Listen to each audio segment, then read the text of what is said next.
ہمارے ہاں انفارچونیٹلی جنہوں نے امت کی یا قوم کی اصلاح کرنی ہے، ان کا فوکس جو ہے وہ ظاہری حلیہ بن چکا ہے، نہ کہ دل. یعنی کہ میری سلوار کتنی اوپر ہے، یا میرا لباس کیا ہے، یا اس قسم کے معاملات جو ہیں اب یہ ٹاپ آف دی پریورٹی ہیں کہ آپ کا ظاہر کیسا ہے. جبکہ رسول اللہ صلی اللہ علیہ وسلم آپ فرماتے ہیں ان اللہ لا ينظر الى صورکم ولا الى اجسادکم ولکن اللہ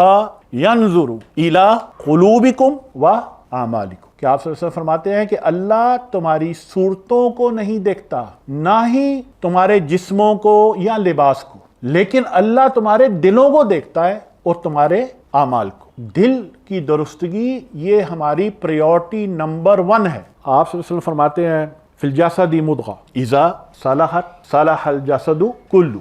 اذا فسدت فسد الجسد کلہ الا ہی القلب، کہ جسم میں ایک لوتھڑا ہے، اگر یہ درست ہو جائے، اس کی اصلاح ہو جائے تو پورے جسم کی اصلاح ہو جائے گی، اور اگر